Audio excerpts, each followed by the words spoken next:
Live on a Thursday edition of Cleveland Browns Daily, brought to you by Ballybet, coming soon to Ohio on 850 ESPN Cleveland. I am merely Bo. He is the great Z. Hello. Yes. All right, well, good. Hello to you. Because I have no idea. I can't hear anything in Nothing? my ears. No, I got nothing. You don't need to Who hear needs anything. them? You're fine. I'm fine. We're You're safe. safe. You're safe, pal. Nothing to see here. We got a Bubba Ventrone. Bubba Ventrone. Bubba Ventrone in the mix. According to reports. Reportedly. Reportedly. Watch your ears. Now, if at some point, Gibbe's now in studio. Why was that? Why did that happen, Gibbe? It's my fault. Oh. Holy cow. Stop the presses. I don't know that 101, ever happened. February the 23rd. Wow. Wow, it's 2/23/2023. Gibbe. Oh, has that said explains it. It's one of those rare occurrences in the world. Well, I was going to say it was after the show 223 yesterday. and We have a 223. bunch of new gear that we got in for the combine. We had to test everything. Testing so it all out. We set everything up, Mm-hmm. and you That's know, how. And we I forgot forgot to plug that back in. That's I was my going to fault. say that explains the shock drop today on sneakers of the Jordan 3 reimagined at 11:23 today. That thing dropped. So I missed that. I got it, but I got it, and I was like, oh man! But I was engaged in activities, so I had to prematurely was it a draw stop. or was it a buy right now? It was a buy right now. That's garbage. It dropped at 11:23. Buy right now. I don't know what's the difference between a draw or a buy right now. Can you tell me? A draw, you'd enter into the draw, and if you got chosen, you automatically got it. The things that we never get. The things that Okay, never so happen. it was you could buy it right away, but then it said you're in line. So is that the same? Is that a draw? No, that could be line, and then if they're just doing a queue, and then if it gets to your time and your size is there, you get it, and if not, you're out. It's more. That sounds more like a as it happens as you got in line. But it popped ridiculous. up, and it was a pop, and I got the I don't push. love the threes. I don't love them, but the No. way they reimagined them, I liked it. It was pretty slick. I was interested. I tried, and then I didn't get them. Of course, So now my record moves to 2-1 on the draws. you've won 2 draws. Yeah, I won the Jordan 4s. That's outrageous. I've never won a draw, And I won a LeBron 20 draw. I've only won. But I don't know is that a draw or a buy now? If you can just buy it, that is not a draw. That just Okay, means no, you're I buying can't. it. But sometimes, like on one of them, it said you're in. Like on the Jordan 4s, it said you're in line, and then it said got him. That's not so. A draw means that you've been entered in, and then they will let you know if your draw was selected, and if not, they just say sorry, you were not. So you chosen." don't buy them. If you get selected, they just like all of a sudden run your credit card, and like an hour later, But doesn't you it? know. Okay, so then maybe we're talking about different things because The draws are for ones that are coming out in the future. You have to click notify, and then the draw will open at like 10 a.m. Yeah, that yeah, day. that's and what then it was. You'll know. it was like that, and then it popped. The draw opens, and then you hit Yeah. your size, you hit purchase, and then you go into line, and then they tell you if you got them or not. That's it. So that's I've never. This was my first defeat. Yeah. So I was disappointed in that. Would have liked Well, to the see draws are very rarely won. The only Yeah. one I ever won was via somebody else, it. Right. the ambassador of cool, The ambassador. Yeah. Was that the Chucks, Chucks, the off-white Chuck Taylors, off-white which have Chucks? held their value incredibly well, by the way. Well, and imagine after the untimely passing of Virgil Abloh Sure. that those would all maintain, Yeah, have a pretty good because pretty that's good the situation. original. That's the original he 10. is Yeah. he is off-white. Yeah. That's the way that goes. So either way, we have a Bubba Ventrone reportedly in the mix as assistant head coach and special teams coordinator. This per the NFL Network's Tom Pelissero and about 25 or 30,000 others on the Twitter I saw with it. Yep. I've confirmed it. Via Everybody their is sources. confirmed it. Everyone's confirmed it with But their we won't. sources. No, we can't. We can't. We don't won't. know. But I assume However, if we see him walking in here, I think we could say, "Hey, Bubba." if we see Bubba, Bubba sighting. Yeah, a Bubba sighting, we could say that. Also interviewed for the job were Giants assistant teams special teams coordinator Anthony Blevins and Jets assistant special teams coach Leon Washington. Leon Washington was great back in the day. I covered him in college. Yeah. At Florida State. Yeah. Yeah, he was unbelievable. He came in Shifty. there were 2 5-star running backs in that Florida State recruiting class. He was one of them. The other one was a kid out of St. Bonaventure, California, named Lorenzo Booker, who was the #1 player in the country, and they were both in the same class. And everybody was excited to see. Lorenzo was the one that everyone was all jacked up about. It ended up being fine. I think he played in the league a little bit. Yeah. But Leon was one that was immediately just a dude. Yeah. Like he just was in the mix right away. If I'm not mistaken, I'm going to look this up right now to verify, but I'm pretty sure he had multiple kick return touchdowns. I want to say 2 or 3. Yeah. At least. Yeah, he was kick return touchdowns for the Jets. Yeah. He was electric. He really was. He was Good kind dude. of in the backfield of the Jets in my mind. Okay. When Thomas Jones made his way up to the Jets. And it was like a Thomas Jones, Leon Washington. And he was with Seattle as well. He was with I would say he was probably done at Florida State by 04 or 05. Yeah, 06 was when he was with the Jets. Yeah. Let's see. He had 3 kick return touchdowns in 07. Oh, in 1 year he had 3? 1 in 08, 3 in 10, and 1 in 12. So he's got 8 of them for his career, which would put him That's way up. of just pure kick returns, not counting punts. He was a one-cut go. Yeah. Lorenzo Booker wanted to dance a little bit. And Leon Washington was one So that's cut. the same. I thought so. That ties Josh Cribbs with 8 kick return touchdowns. Man. That's getting after it. I feel like that's because Cribbs way has up there. 11 total. Isn't like Cordarrelle Patterson number 1? Kick return touchdowns, 8 for his career would be second. That's second. All time? All time. Number 1 is Cordarrelle Patterson with 9, which happened this year. So Leon Washington was for a long time tied with Josh Cribbs for the most kick return touchdowns ever. It went Cordarrelle 9, Cribbs 8, Washington 8, Mel Gray. Oh, sure. Lions. Dante Hall, the human joystick. And then a few older types. Ollie Matson. Okay. Travis Williams. All right. And then the great Gale Sayers. Gale Sayers. Had 6 of them. Short career for him, too. So. He had 6 of them in 6 years. Travis Williams had 6 of them in basically 4 seasons. That's pretty remarkable. He only played from 1967 to 1971. Well, Bubba Ventrone will attempt to have some of those this year for us, and he's good. returning after playing 4 seasons with the team. club. Served as the Colts special teams coordinator the past 5 seasons.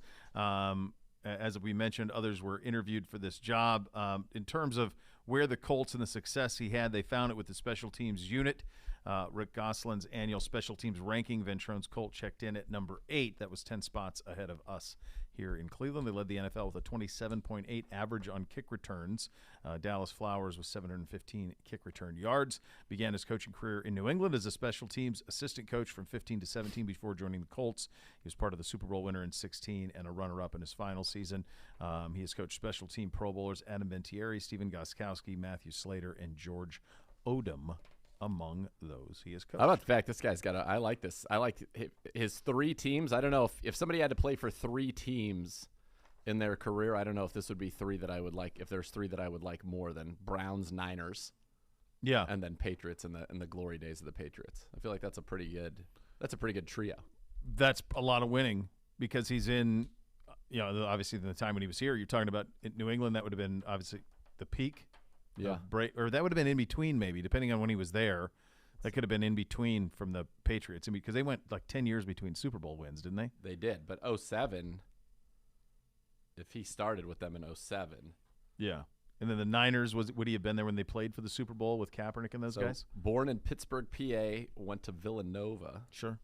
I wonder if he knows B West. So he was with the Patriots in 07 and 08. Then Browns 9 through 12. And then the Niners 13 and 14. Would he have? 12 was the year the 49ers went to the Super Bowl, right? Okay, yeah. When they lost to the Ravens? Yeah. Yeah. So I think the thing that's the big issue here is make Cade York right. That's the first thing. So on the resume, you see Vinatieri, Gostkowski, and you go, well, that's what right looks like. So he'll know exactly what that's all about. So that'll be a big part of it. And then I think the second thing, and that's why we asked that question, we had Stephen Holder on yesterday or the day before, and we asked him about Bubba Ventrone's personality. What type of dude is he? Does he have whatever it is? And Stephen said, yeah, he does. He does have it. And apparently the thing that he was disappointed about this last year in Indy, according to Stephen, was that when they made the change off of Frank Wright, he was not the interim head coach. Yep. And most people over there felt like he had the juice and was deserving of that. Yes. And I think that, we'll talk to the Hoff at the bottom of the hour, and I believe the Hoff is someone who believes that to be the case as well. and would have a knowledge because it would have played together. Yeah. So he did play on the Patriots team. He played in that Super Bowl where they lost to the Giants 17-14. So he was in that one, had recorded a tackle in that. Is that Tyree helmet catch, or is that yes, that's helmet catch. Manningham? That's helmet catch. Helmet catch. Manningham's the second one. Second one. Yep, which was in Indy. Yes. This was out in Arizona. And then he'd played – remember the Niners, after they went to the Super Bowl, the next year they had that deep playoff run that ended on, I'm pretty sure, did Richard Sherman pick off Kaepernick going for Crabtree at the end, and then he cuts the crazy promo I don't where remember he tips it and somebody – and he either picked it or broke it up. And they Malcolm hit Smith it to Crabtree in the corner. They've been jawing the whole time. And then he went and interviewed with Aaron Andrews and just went full WWE heel. Yes. Yep. So he was on those Niners teams playing special teams. Yeah. So it's exciting. Bubba. Yeah. And I read the quote from that linebacker, EJ Speed, about how much he liked him. And I'll retweet that again right now. But so he was well-liked where he has been. That's for darn sure. This is from DeQuell Jackson, Browns legend, defensive fixture he was with Bubba here in Cleveland and knows him exceptionally well, and he will join us, if not tomorrow, Monday. He's taking a little vacation. He said, Bubba's my guy. He was a player coach who was a fixture on teams, starred in his role, easily one of the hardest workers in the locker room. Everybody knew he was going to become a great coach. That's what he's texted me. That's pretty cool. I like it. Yeah. Yeah, he's pretty fired up about it. Lots to like. So, two new coordinators. Yeah, so they're making, obviously, look, a lot of people around the league are excited about the moves that the Browns have made. It feels like the fans are excited about it with Schwartz and Ventrone in, and now you got to go out there and you've got to win games. And like we said, it's hard for us in this business because we develop personal relationships, and we were big fans of Mike Prefer's as a human, and I thought he did a good job with our special teams units. Joe Woods, and they'll land on their feet. Joe Woods already the DC in New Orleans, and we'll see what happens with Pref, but I'm sure he will get a job shortly. But I think that, these changes, if they bring a higher level of discipline to those particular units, a higher level of a performance, that's all you're looking for, right? And whatever, if maybe sometimes it takes a different personality to get that, and we'll see if that's what these changes were made to be a better team. And the Browns, it feels like, are trying to set themselves up to be, real contenders this year. And I think that there's incredible organizational pressure to do so. There's got to be internally. You had a disappointing season 2 years ago. You had last year, you were never able to get it off the runway because of what happened in training camp and the length of the suspension becoming what it became. So you had this uneven season where there was very little certainty in terms of what you were going to be. It wasn't what you intended it to be in any way. And so they've stacked, and yet you have a roster where all of your best players are in their prime and most of them are being compensated. Yeah. So it's now. I mean, so that's the pressure that is internally on everybody in the building to go toe-to-toe with Cincinnati and Kansas City and Buffalo. It's all there. It's all and you there. Can feel it. And so there's no margin anymore. No, but you're in a great spot. If you look at, kind of the AFC North quarterback ages and individual stats at the kickoff of this season, we've got Deshaun Watson, 27 years old, 129 touchdowns, 41 interceptions, a 102.3 QBR. Burrow, 26, 92 touchdowns, 31 picks, 100 QBR. Lamar Jackson, 26, 125 total touchdowns, 38 picks, 96 QBR. Kenny Pickett, 25, 10 touchdowns, 9 picks, 76 QBR. I mean, we've got a quarterback who is also in his prime and hopefully with a full offseason will be that guy and, frankly, be better. Like every other quarterback has played their best football under Kevin Stefanski. Baker's, so far, from what we've seen of him, his best football was played here. Jacoby Brissett's best football of his career was played here. And so now if that happens with Deshaun Watson, it's set up. There is pressure. It is a good division. You have the team that has, been to the AFC Championship game twice in the last 2 years in your division and gone to one Super Bowl in the Bengals. You got the Ravens, who have a former MVP, at least for now. And then you got the Steelers, who, gosh darn it, they just do it. Like, they do. It doesn't feel like they should be any good, and they are. Yes, they are. A lot of fun on the program today. The Hoff will join at the bottom of the hour. The mailbag at 2:30. Tweet us your questions at Browns_daily. Use the hashtag AskCBD. We will get to those. We'll go around the NFL coming up next. You listen to Cleveland Browns Daily, brought to you by Bally Bet, coming soon to Ohio on 850 ESPN Cleveland.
Around the NFL, Packers quarterback Aaron Rodgers has officially concluded his darkness retreat, arriving on Monday, leaving Wednesday. The facility's owner, Scott Berman, told ESPN.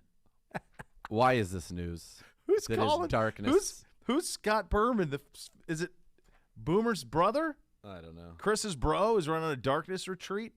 Hobbit-like. Did you read that? Hobbit-like experience. 300 square feet. Nothing but a queen bed, a meditation towel or carpet or something. That's it. There is electricity in the rooms. If you want to turn the lights on, you can. I don't. Why do I care? I don't. It's funny because I don't care. Rogers is on McAfee, and he's like, anyone who would judge me, like, that's not really the openness that we need in society. And it's like, here's an idea. If you want to do this, why don't you just do it and not tell anybody? Right. Nobody cares. Right. You want to do ayahuasca? Fine. Just do it. Just keep it do to yourself. whatever you want. Why are you telling everyone? Nobody needs to know. It doesn't have to be know. a deal. Right. You know? Right. Because he loves it.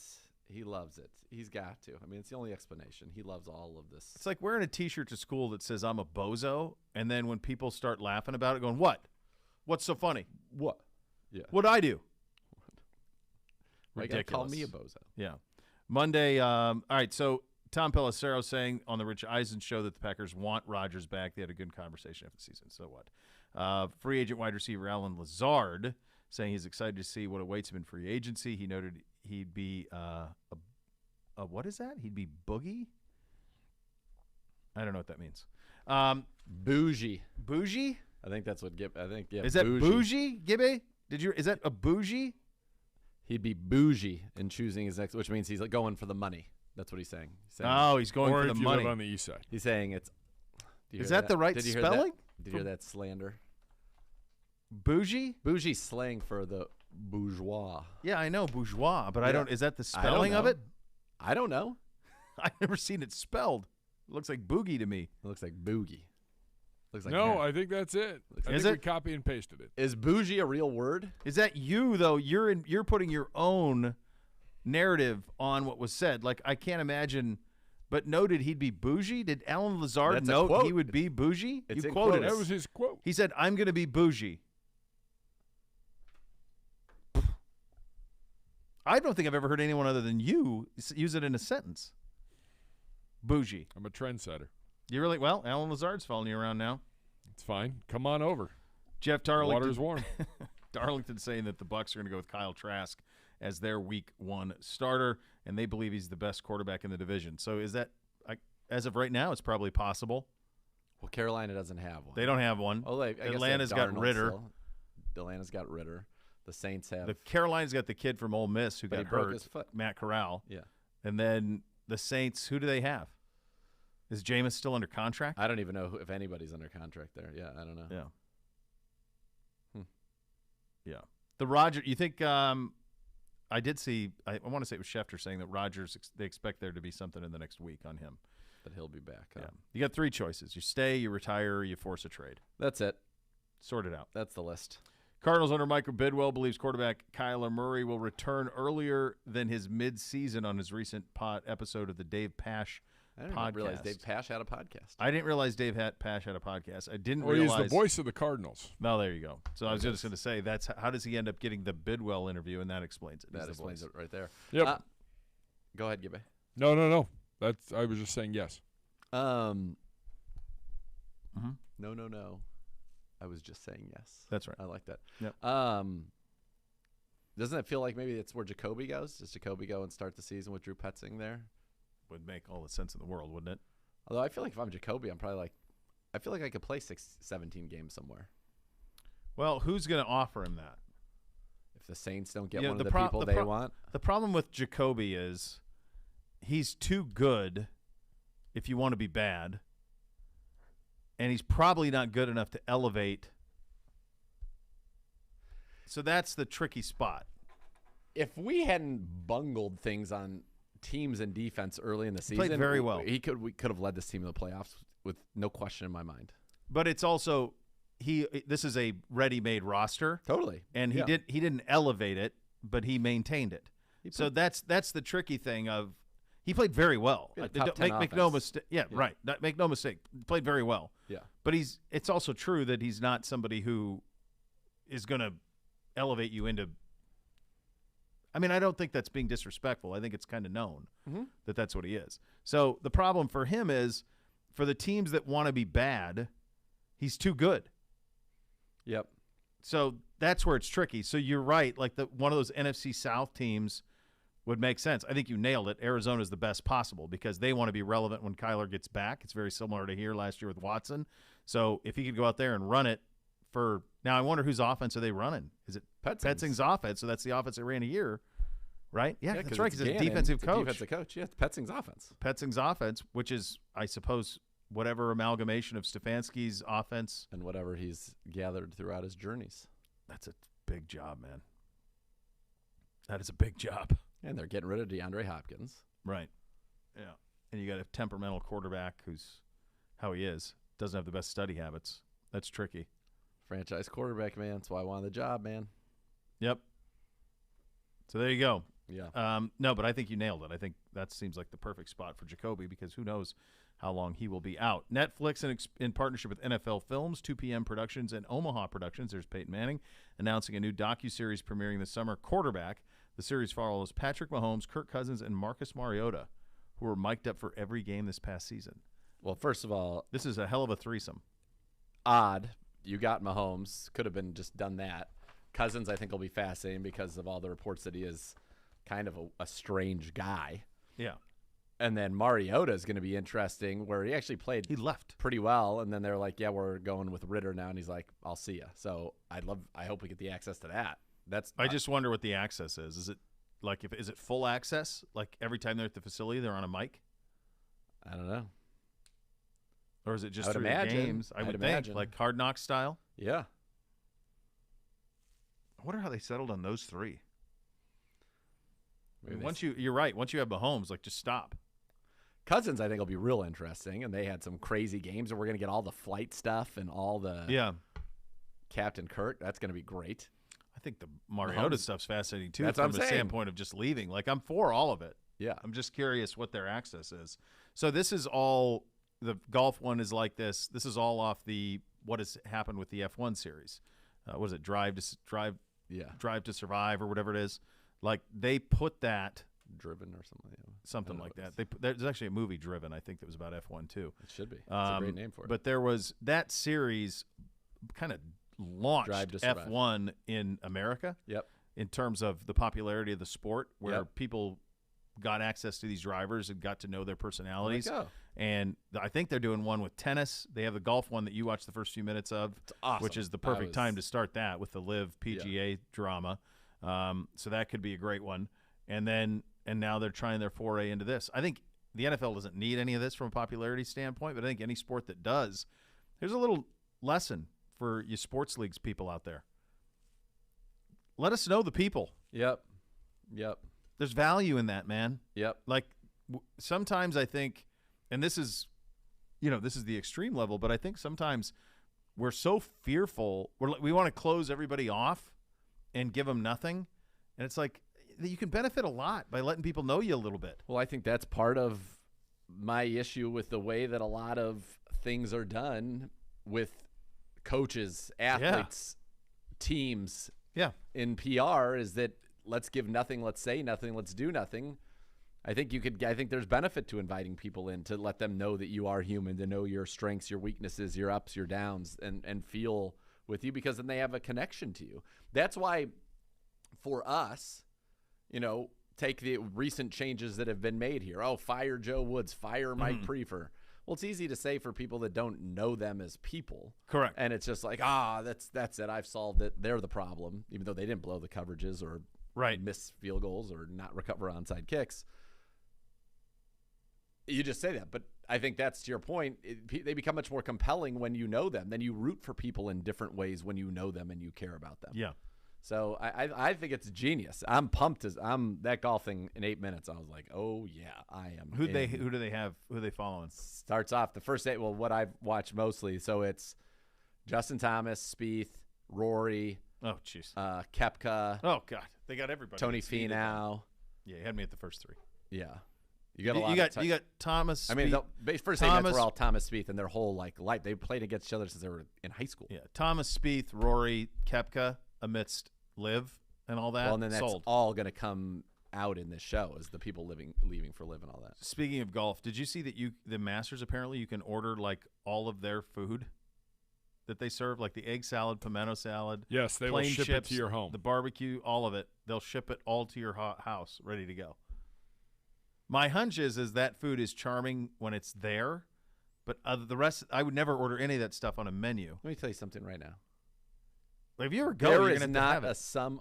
No, not there's not the a egg sum salad. of money that you could give me to eat an egg salad sandwich. You'd and crush idea, a pimento though. You try a pimento sandwich, give it a yeah, run I'm not through. excited about it. Was it pimento and cheese? It's just pimento and cheese on white bread. Gross. The idea that that's going to travel well from Georgia to my home and I have complete confidence in the traveling. It'll be ice packed, of course, dry ice pack. Is it worth ice packing an egg salad sandwich? This isn't lobster we're talking about. No, I know. Or sushi grade tuna. I'm curious about it. I'm not curious. I'm not going to do it, but I am curious. You get the little Masters tablecloth and all that. Shows up. I'm in. Curiosity. Give me the CD with the music. Give me a thumb drive that I can just put the Hello, music friends. Like all of that. I want all that. Curiosity killed the cat. Yeah. Joe Thomas up next. You'll listen to Cleveland Browns Daily, brought to you by Ballybet, coming soon to Ohio on 850 ESPN Cleveland.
Rare treat. We're joined by the Huff. What a wonderful time as he joins us on the Twisted Tea Hotline, brought to you by Twisted Tea Hard Iced Tea, official sponsor of your Cleveland Browns. Keep it twisted, Cleveland. The Huff. How you doing, bud? The Huff. I'm doing fantastic, guys. It's great talking to you.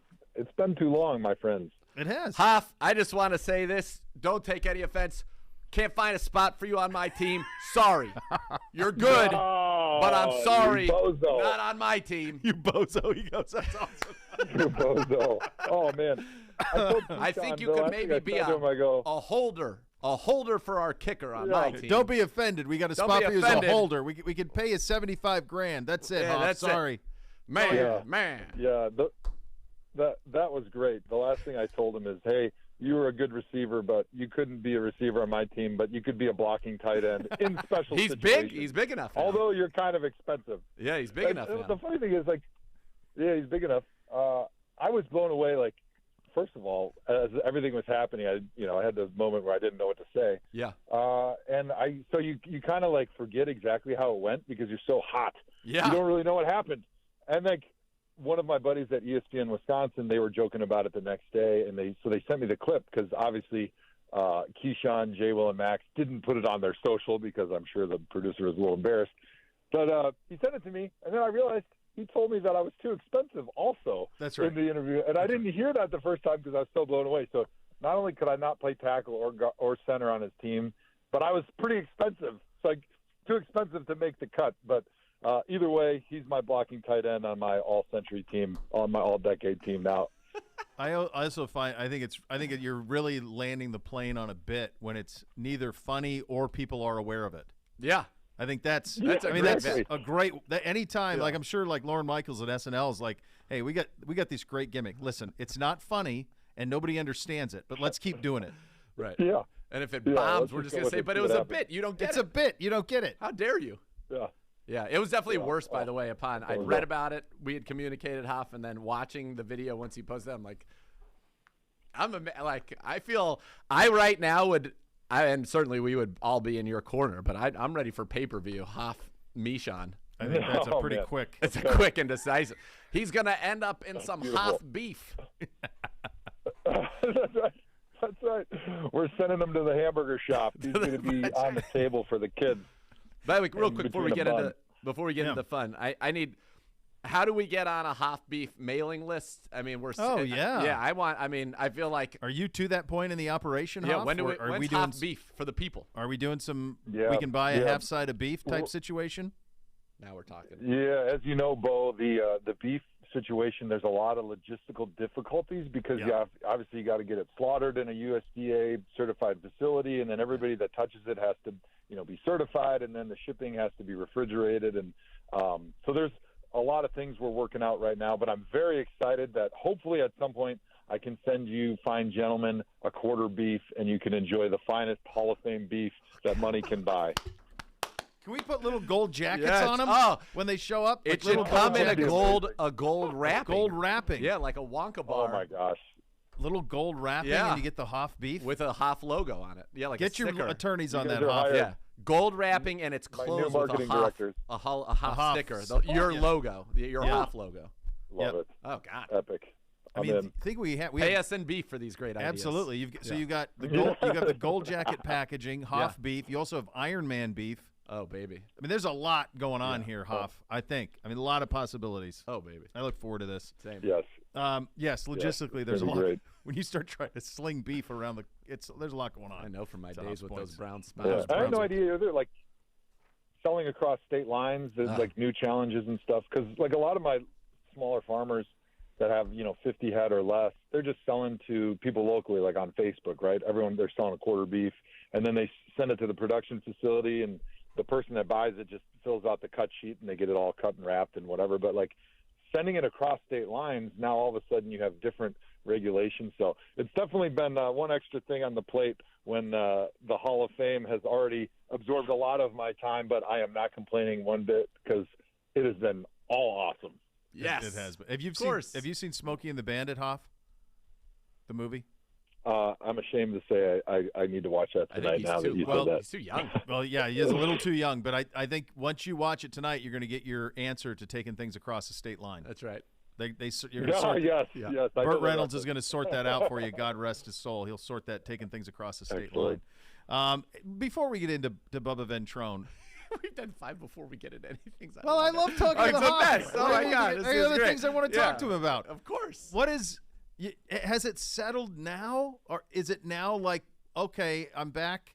It's been a whirlwind, man. Is life back to normal after all the Hoff proceedings? No, man. That's the crazy thing is it feels like it's ramped up because now all the preparations for the induction and the parties in the summer. And then now that you're officially a Hall of Famer, obviously all the things that you normally are doing are getting quadrupled, right? Like I'm in Milwaukee today to do a signing. It's my first signing I'm doing after being a Hall of Famer. So now you're adding HOF 2023 and then obviously the additional interviews and the fun. And then, just generally trying to be a Hall of Fame dad at the same time, taking the kids to Jamaica for spring break here in a few weeks. And then we've talked about this before on the show. The wifey and I, we've got that bucket list Inca Trail 4-day hike to Machu Picchu that's back on now that the riots and the Civil War has been quelled in South America and Peru. So get the lot training, of glorious things. Yes. Oh, man. Let me tell you, Z, we were talking training the other day, and my training has gone from trying to add muscle to trying to get rid of every ounce of weight that I have on my body to get over these 14,000-foot peaks named the Gringo Killer and Dead Woman's Pass. That's all I can think about in my head right now. So just to put some perspective to this, and Hoff has been so generous, he's tweeted out his workouts now with the world. But I thought this was funny as, we had been in a period where we were doing more bodybuilding, Hoff. When I just pulled up day one of this 3-week, this new program, it starts with a circuit of Zerchers, Messier squats, kettlebell swings, and a sled push-pull. That's like the warm-up introduction into it. And I'm like, okay, that sounds a lot like somebody who's climbing mountains. That's what that is. So we're pushing sleds, right. We're Zerchering. Yeah, come on. I'm on to you, Hoff. Yeah, this hike is 6 to 8 hours of uphill climbing at altitude every day. And so I'm I need to increase my work capacity by just doing as much crap as I can in the weight room. And I'm so sorry, God rest Z's poor soul when I'm sending him this one. I was like, wait, what? That sounds amazing. Like the whole workout. And that's exercise 1. No, that's a warm-up. Hey, Hoff, I was curious about this. When they, did the measurements, it was so cool. I can't imagine how surreal it was to be measured for the jacket and all that. I mean, that's crazy. But when it comes time for the bust, what say do you have in what era Hoff it looks like? Is it playing? That was one of the interesting things. Yeah, I didn't think about because I just assume everybody remembers the Ronaldo bust from a few years ago. I think that's who it was. It was. That was Ronaldo. Awful, right? Yeah. I think it was Ronaldo. And I kind of assumed that for Hall of Fame, they just made whatever they felt like whatever they felt best represented you, and you didn't really have any say. But when we did that sizing Saturday, which was the Saturday before the Super Bowl, they fit you for your jacket and your ring, and then they sit with the sculptor and you get the bust measurements. I was happy, I guess, a little bit that he was asking me, hey, what I want you to be happy with the bust when we unveil it and we pull that blanket off. And so he was like, do you want to look like you do now? Do you want to look like you did when you played? How much hair do you want? I'm like, yeah, do we have a little bit of say here? That's kind of nice. Yeah, and I was like, you know what? The guy that made the Hall of Fame is the 315-pound version with a little bit of hair and a receding hairline. Let's put that guy on the bus because to me, when I close my eyes, that's the guy that's in the Hall of Fame. Now I'm just a Browns fan that every now and then gets lucky enough to come on CBD with you fine gentlemen. You said it, man. Yeah. One other thing I have about the specifics. So I think that's the right choice. I love that choice. It is a good choice. I think that's the correct way to do it. The other question I had, just logistically, is there one gold jacket? Is there one that's kept in Canton for when you come back? Or is there one you go to home? How many are we getting here? Because at the Masters, you get one, and then there's one at Augusta. Stored, interesting. Yeah, I didn't know that. And actually, that's a question that I didn't ask, and I'll have to ask because obviously when you go to some of these Hall of Fame functions, like I said, now that I'm a Hall of Famer, the invites to really awesome stuff has been bonkers. I was sitting on the floor last night for the Badger game, and on Sunday I got invited to sit on the floor for the Bulls game. It's just one thing after another, Hall of Fame golf outing with all the other Hall of Famers. And some of these luncheons and outings and things, they expect you to wear your Hall of Fame jacket. Yeah. If it's all the Hall of Famers there.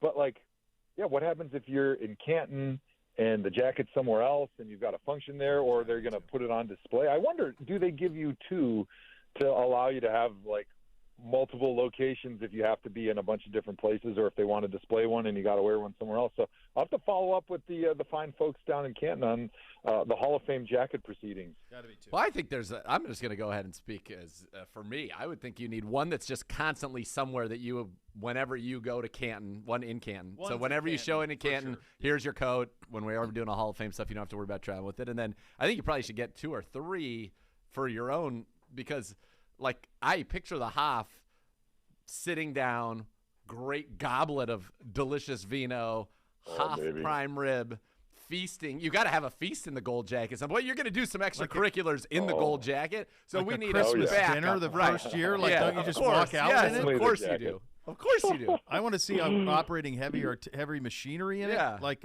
I mean, I think that you need that type. What of about on a experience, hunt? too. He's out there in Yeah. a tree in the Yes, gold that's jacket. right. Yeah, you can see me, but I'm a Hoff. Don't care. Ba-doom. That was me. That's a good point. I think we need several iterations. Yep. Yeah. Yeah. Some That's what I archery. think. Yeah, I think that's a good point. You need like a durable one that you can kind of throw Yep. like a Carhartt version. Uh-huh. So when you're getting on the excavator, in the skid loader, cutting trees down and stuff, you don't want to be putting holes in your gold Right. jacket, but you want to make sure that you're showing all You're the deer and the representing. woods and the Right. turkeys that showing you're all the representing the woods. Hall of Fame here in this moment. That's right. So they should give their life to you Right, just in an fall down. easy manner. But wouldn't it be great if you could get an iteration that was like a nice, like a dinner jacket, but it didn't have like the big logo on the outside. It just had it on the inside. Love it. And it was like maybe like a sport coat, like a gold Love it. sport coat that wasn't all gold, but it had like a little bit of a pattern to it. So you could wear it at a dinner and it wasn't ostentatious and in your face.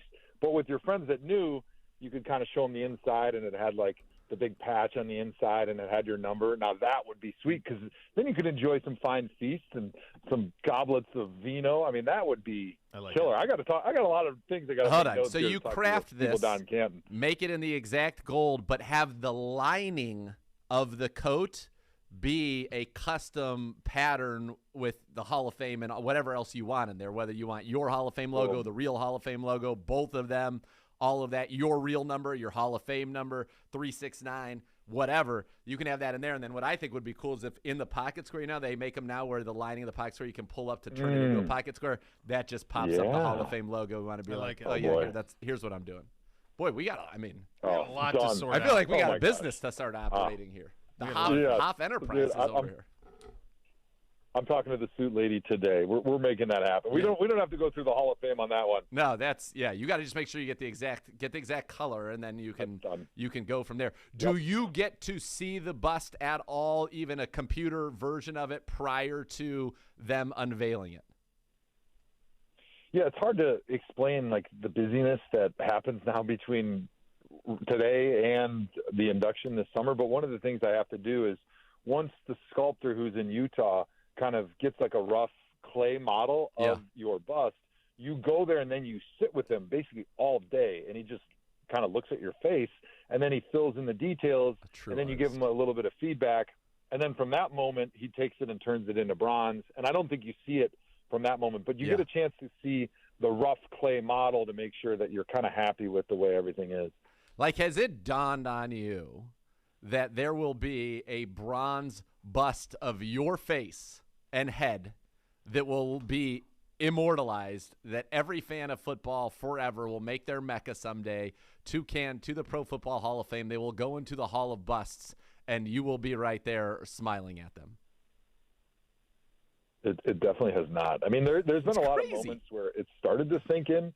Like the first one was being at honors, obviously, and being announced. But then Friday was the Merlin Olsen Hall of Fame luncheon, where all the Hall of Famers that are in for the Super Bowl are there. And Leroy Butler, who I was an enormous fan of growing up when he was with the Packers, came up to me and said, "Joe, so happy that you're in the Hall of Fame." I'm like, "Man, you know my name? Like, that's amazing. You were one of my heroes as a kid."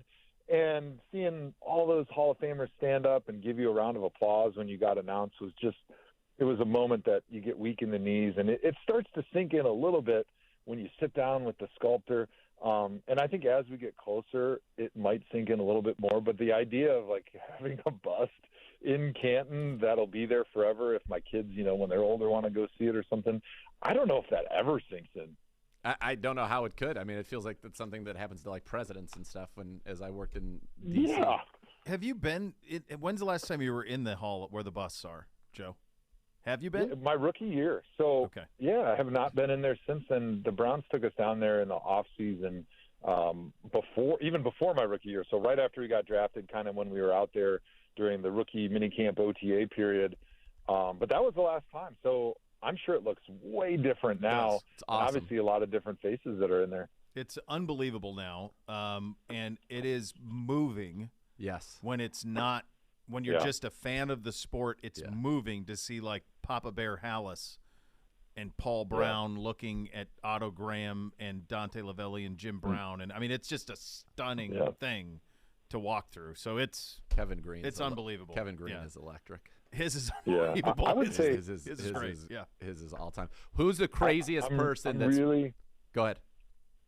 No, I was just going to say I'm really excited because my kids have never been there. Yeah. Like once my bust is there, and now they're such big Browns fans, which is so cool.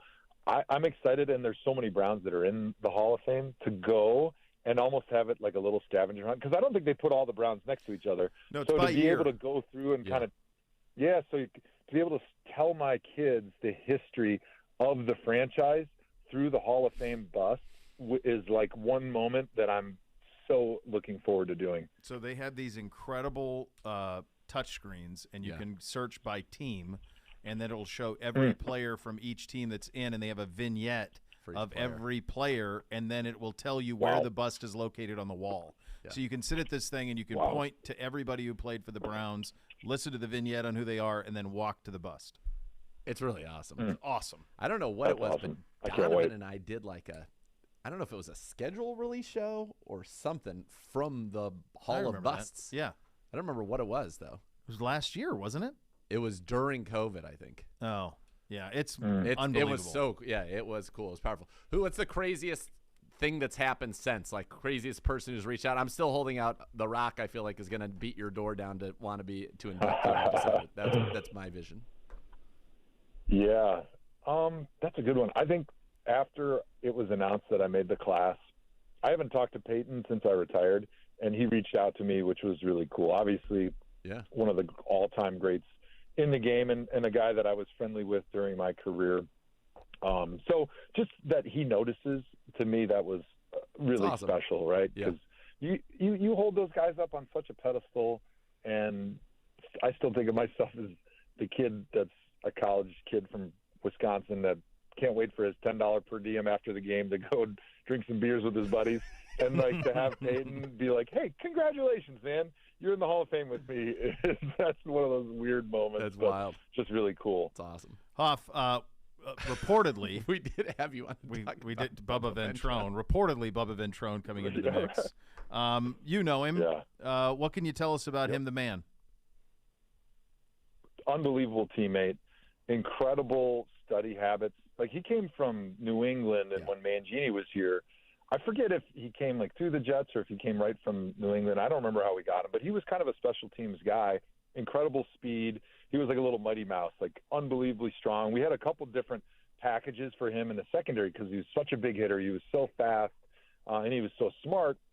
He didn't have like the quickness and agility to be able to be a full-time secondary player, but he had the desire to be an NFL player for a long time because he was like a wedge buster type. And when he got into coaching, everybody knew him that he was going to be wildly successful because everybody loved him. He was so sharp. He was such a good communicator. And actually, I was expecting that the Colts, when they fired Frank Reich, was going to name him as the interim head coach and give him a shot because he's been a name for a while that people have said, hey, if you're looking for an outside-the-box kind of like a John Harbaugh CEO type, he would be a guy that people would want because he's had great success coaching special teams at the NFL level. He's been around. He's obviously played. He's had experience with the Patriots and a number of other franchises. So he's got a broad base of experience that he can call on, and he gets tremendous respect from the locker room right off the jump because he is relatively recently coming off the football field, but he does have that experience in coaching. So I think when hopefully the Browns get him as a special teams coordinator, it's going to be a huge coup because I honestly thought the next step for him was going to be head coach. Yeah, it sounds like we talked to some people from Indy that one of the reasons this is happening is because he was miffed that he was not given the interim job, and he got an opportunity to interview for the head coach job. They passed on him, as we know, and he said, okay, well, maybe it's time for me to be elsewhere. I got to ask you, he's got kind of a close crop due like you do now, Hoff, but he had some flowing locks back in the day. My word. Oh, man. He had a great flow. And I don't know if it's because the flow has left his body like me or he's gone for a more professional approach. Yeah. But I would love to see him bring that flow back. Like, I just think of Rob Ryan when he was here and, like, how much the players and the fans enjoyed that huge Lions mane that he had. And if Bubba brought that back, it would be so cool because he does have a great head of hair on him. And I think it would have its own Twitter handle if he did bring it back. Well, I think the thing that and we'll get you out of here on this one, Hoff, because we know you got things to do, and we appreciate your time a great deal. But I think one thing that you feel like, and we talked to people from Indy about him, is that whatever it is, he has it. Yep. Right. Leadership. There's some juice to him, some leadership, and that's something this team I think needed, and now maybe that's been addressed. That's the hope, right? Absolutely. When I think of Bubba, I think of a guy who's a blue-collar, hard-nosed, tough guy that's going to be demanding, but he's also a very good communicator, which I think is important because you could be the smartest coach in the world, but if you can't communicate in real time to your players what you need, not only on game day but also in practice with preparation and have an organized mind to communicate, like you're not going to be successful. And then I also just think about like his background as a schematic special teamer, being a lifelong special teams player that played in a bunch of different schemes for a lot of really, really good special teams coaches. He's really got kind of the trifecta of what you want, what you're looking for when you're hiring that special teams coordinator job. And I think that's why the Browns have made this move. And, obviously it was tough timing, but it felt like Ventrone became available, and the Browns made a move with Mike Prefer to bring him in, and he's going to be an assistant head coach according to these reports, in addition to the special teams coordinator. That's how they were able to make that move out of Indianapolis. But, yeah, exciting. It's an exciting time, obviously, but anytime we get to talk to the Hoff, it's a win. It's pure joy. Thanks for your time, brother. Pure joy for me, guys. Thank you so much for having me on. It's been great visiting. Yes, and next time, I've been told by my sources, after they get together at the draft is when we will get the next chapter of the Irv Chronicles. Oh, God. Oh, Buckle up. Baby. That might have to be off air, maybe. Oh, no doubt off. I mean, that might need to be Buckle up. A special podcast for that, I think, maybe. Maybe That's off. right. Thanks, buddy. All right, thanks, guys. Have a great day. All right, the great Joe Thomas, the Hoff, joining us on the Twisted Tea Hard Iced Tea Hotline, official sponsor of your Cleveland Browns. Keep it twisted. Cleveland, second hour coming up next, including Z's 6 and 5 biggest needs for the Browns this offseason, our all AFC East roster, and a little bit of a mailbag. You have that all to look forward to, which is nice. Fun final hour coming up next. Cleveland Browns Daily, brought to you by Ballybet, coming soon to Ohio on 850 ESPN Cleveland.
Home for the last time with the new home exterior siding and roofing products.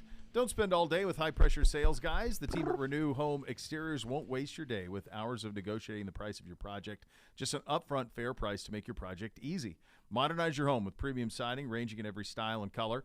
Renew Home Exteriors. Superior products, superior service. Visit renewestimate.com for more. As we continue with our 10 biggest needs for the Browns to fill this offseason, we are through numbers 10, 9, 8, and 7. Refresh, if you would, Dr. Z. Yeah, number 10, we had bringing a true slot cornerback into the mix, whether it's a veteran or in the draft, but somebody who is a true slot for depth and maybe could be starting in situations where you deal with injuries in your secondary. A true center field free safety. If the Browns decide to make a decision with John Johnson, that's something I would love to add. Frees up Grant Delpit to do what he does best and gives you that middle of the field guy that can really thrive in the Jim Schwartz system, which has more single high than we are used to seeing. Number 8, a big step forward by Jed Wills. You can make the case this could be number 7. I'd say they're at the same level, and the other would be bring back Ethan Posick. You want to know who's playing center for you. Posick was so good last year. Jed Wills probably should be above that, and I think you pointed that out. So I'm going to go ahead and make that edit. Jed Wills, we need you to just flop 7 and 8. Yep. Then you got it. Yeah. All right. So and now, you did say yesterday that this is now real. Like these other things are luxury. Yeah, this is real now. Now these are we're must. real. If you're going to hang with Kansas City, Cincinnati, Buffalo, Philly, now you got to do these. Yes. Number 6. Number 6. Cade York needs to be more consistent. Cade York this year, 5 of 5 from 20 to 29. Good. 9 of 12 from 30 to 39. Not good. 6 of 8 from 40 to 49. Okay. 4 of 7 from 50 plus. All adds up to 24 of 32. That's 75%. And he missed 2 extra points. That's not good enough for the Cleveland Browns. And in fact, you could say that there were a couple of games that absolutely played into that, his struggles. And he was drafted in the 4th round as a kicker. First one taken to be better. And one of the things that really stands out to me is we need him to be good at home. This is the stadium that you play in. Yeah. Gibbe, you want to do a guess the stats? Let's dance, baby. I've been on a heater recently. You have been on a heater. All right. Nervous for the Cade York, field goal percentage at home. Cade York, field goal percentage on the road. Field goals. Field goals. At home, I'm going to say 78%. Okay. And on the road? 85. Okay. Now, Gibbe, could you remind the audience what I said his field goal percentage was for the season? No, because I was busy texting Joe Thomas. It was 75%. Yeah. So your splits are indicative of. All right, let me go back. Let me get a redo. Okay. 75% is what he did for the year. Yep. All right. I would say 53% at home. And I would say hold on. You initially thought he made 80% of his kicks, and now he's down to 50? Give a 53, and what was the other? 85. Okay. The actuals. All right. 14 of 16 on the road, 19 of 19 on extra points on the road. So 14 of 16 is 87.5%, and he made 100% of his extra points on the road. At home, 16 of 18 on extra points, just 88.9%. 10 of 16 on field goals, just 62.5%. All right, so it wasn't No, you were no, low, it's but just it's wild to me how you went from 78% to 53%. 53%. That's a wild. I'm trying to factor in the number in the middle, and I went a little low. I probably